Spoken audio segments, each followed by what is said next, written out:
Hafa day, everyone. This is Becky Toves. I am the Crafty Tamarita. Thank you for joining me.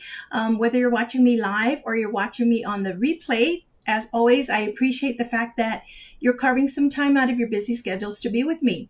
So if you are on Guam, what can I say? We just have to brace ourselves. If you are in another part of the world watching this live, you may not know that we're getting ready for another typhoon.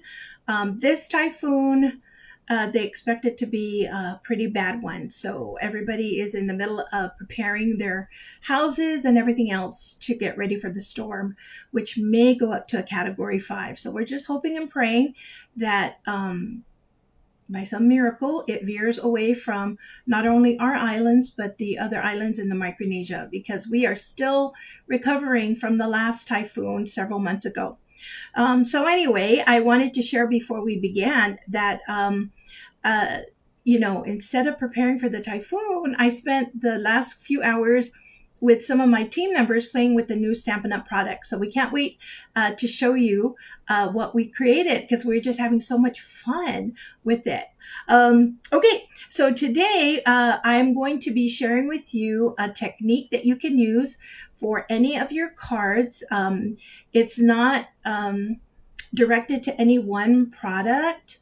You can use any product that you want with it, any stamp set, any die set. It makes a really good background. And I think it's called the shadow box technique. I learned it from Karen Hadler. So I kind of played around with it, and I'll show you the different ways that I implemented this technique. And I think you'll discover that it's a pretty fun one. It makes a really interesting background, and at the same time, it also gives you the opportunity to use up your scrap pieces of paper. So I hope you enjoy it. Please forgive me, because my system, as always, it was all set when 12 o'clock came around, and I got that notification that my internet was too low, so I had to pivot at the last minute. So I can't control it from my laptop, so at the end I'm going to have to scoot over to my desktop to make the changes, okay? Or actually even to change it to look here. So sorry about that. It's just technology, right? What can you say? All right, so let me reach over real quick so I can show you my workspace. It's a good thing my chair rolls, right? So these are the cards that I made. And we're going to be making them. Okay, so let me pull this aside. This is what I started off with. It looks like this, and as you can tell, we're going to be using boxes as the background. Gosh, my thing looks a little bit crooked. I know there's a little bit of a delay. I wonder if it was straight when I began, but I think it kind of dropped a little bit. So anyway, okay, that looks like it works. There's a little bit of delay, but it looks like it's good now. I hope. Okay. So these are 1 by 1 inch boxes. And as you can tell from this one, I just used the newest in colors. This is Golden Glow. So the boxes are 1 inch by 1 inch. And then the shadow is also 1 inch by 1 inch. And you can use anything that you want for the shadow. For this particular card, I can't remember what stamp set I used for this, but the die is the one that comes with the Silly Old Bear, the Sayings one. And I love it because it has so many dies that you can use to layer. So this particular one, I decided to make it for a sympathy card, keeping you in my thoughts, holding you in my heart, remembering you in my prayers. It can also be used for a get well or comforting kind of card. Okay, so let's go ahead and get started. As you can see, I've already kind of prepped the squares. This is from the Nature's Walk. I think that's what it's called. So I did some of the squares in terms of gluing it, but I didn't do all of them because I wanted to do some of them while I was doing my live. So these are the last 4. So this card is going to use 12 squares. So it's going to be 3 by 4, and you can make it into a portrait or you can make it into a landscape. Either way, it works for both. Okay. All right. Let me go ahead and glue the rest. So when I glued it, I just kind of did like a rectangle. I'm sorry, like a triangle. Don't know my my geometric figures here. And I'm just leaving just a slight space in the ends and the sides for the border. Very simple, very easy. I hope that's in the camera. I think it is, right? Okay. The biggest challenge is going to be to make sure they're straight. That is not my strength, so some of these may come out to be a little bit crooked. This one had a lot of crooked squares in it. But you know, like we all say, we are our greatest critic. So the person who's receiving the card is not going to know that that it's not straight. Okay. Okay, let me make sure I put this together because when I place it, I want it to have some kind of pattern to it. So what I'm also going to use for this one,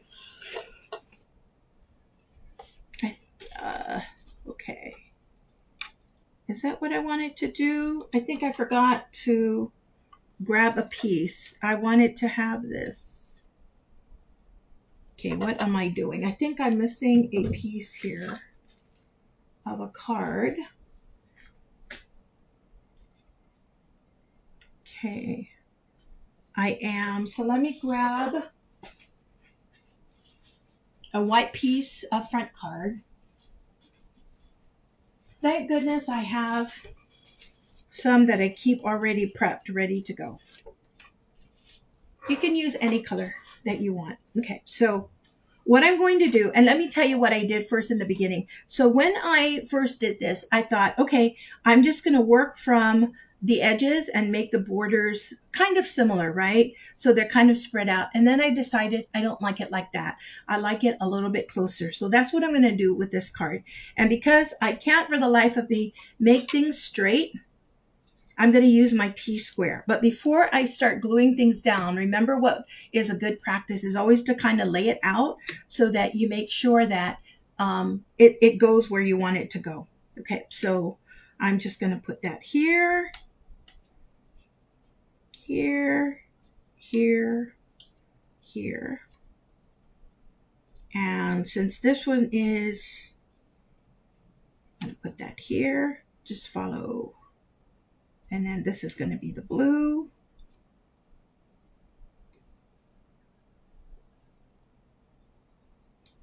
Really, you can put it in any way that you want to, but I wanted to make sure that I have some sort of pattern, right? Okay, and then the blue goes here, here. Oh no, something, okay, there, and then there. Okay. So I'm going to use my T-square for this to try to make it straight.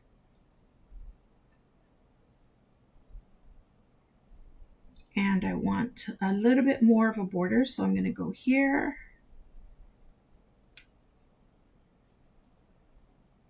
Sorry, it's moving underneath my T-square. Okay, something's wrong here. Okay, there. Oops, good thing I caught. Whoops, there. Because the shadow should be on the same, facing the same direction as all the others. Okay.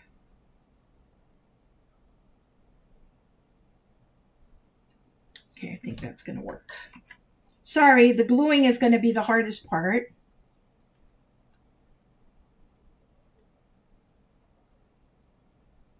Okay, I could feel it. My T-square, there's a little bit of a gap, so my card is not hitting it exactly.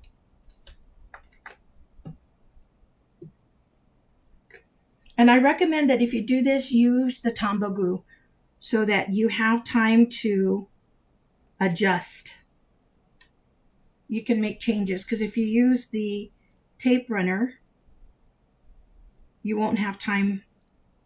You won't have wiggle room to adjust. See, like this one, I need to make this go over a little. And I noticed that when I used my T-square, my alignment was so much better. Okay, I'm going to move this up.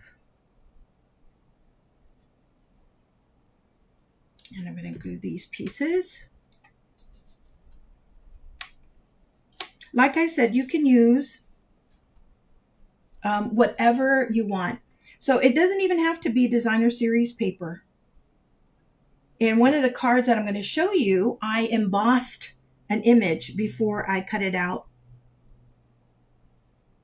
and put it here.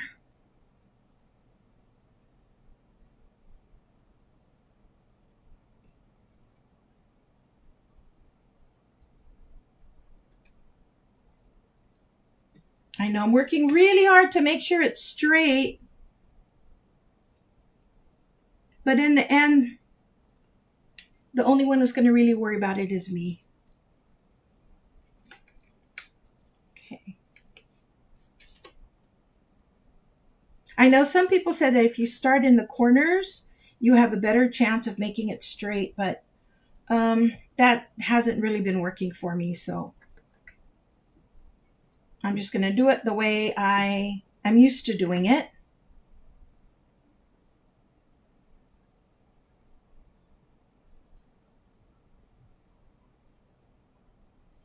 Oh, you know what I noticed? See, this is a different alignment. It's okay. So that's a good thing to pay attention to. If you want your design to be the same way, make sure you glue it down the same way. These two are different, but again, the only one that's really going to bother is me. So I'm not going to worry about it. Okay. And then I've come to the last three, sorry.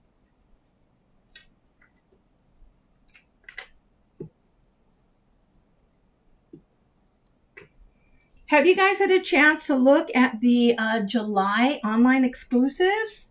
My gosh, there's so many pretty things there. Even the kits that came out. So one of them is like a memory keeping kit, the Daisy one. That is so pretty. So I got a couple kits of those, and then I also got one of the other one, the Gilded something. Oh, see, I'm off. You could tell my borders aren't the same.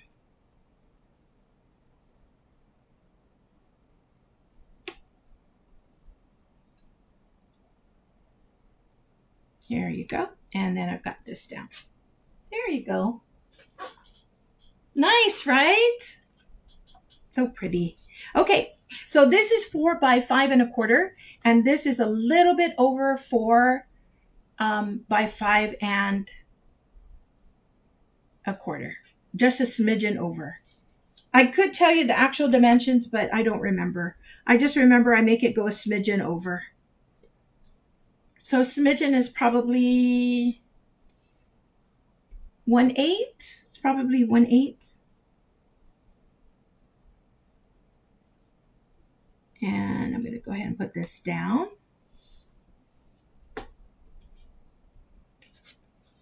This is Secret Sea, and I'm putting it on cloud cover because I was looking at the coordinating colors and I thought this would work well.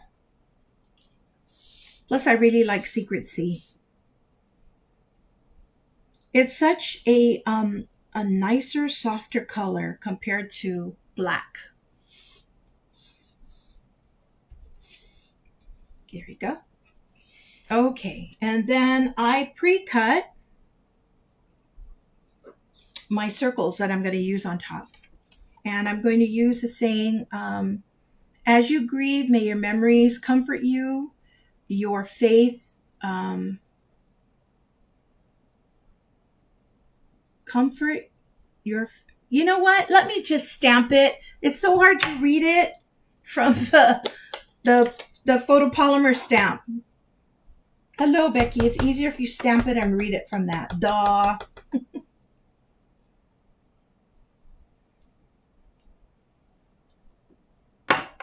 There. As you grieve, may your memories comfort you, your faith strengthen you, and may hope heal your heart. Yeah, this is definitely a sympathy card. And you've heard me say repeatedly that I probably make more sympathy cards than anything else. Second to that are birthday cards. And then I'm just going to put these on dimensionals.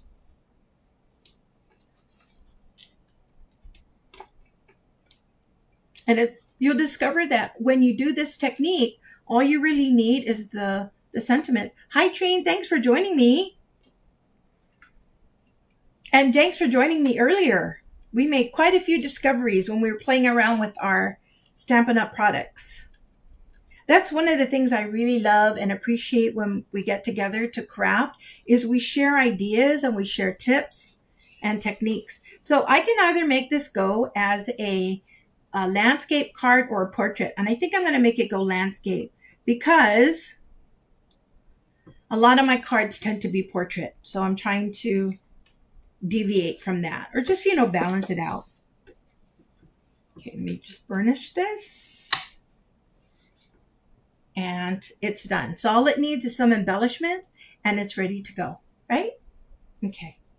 And of course, as always, I forget to take the embellishments with me, so I can't put it on right now. Okay, so this is the card we just made. This is the card I showed you earlier. This is the card I used or I made using the match game. So this was the collection that I showed you last week. I really like this. I love the paper. The paper, I just know something about the vibrancy of the green on the black. It just looks so great. And then this is from a new stamp set. You're such a great sport, but I thought it would be perfect. Okay. Plus, the World Cup is still going on. Such exciting games. My goodness. The players put their heart and soul into those games. And here's another one that I did. This is what I was telling you about where I embossed it first. This is the sunflower one.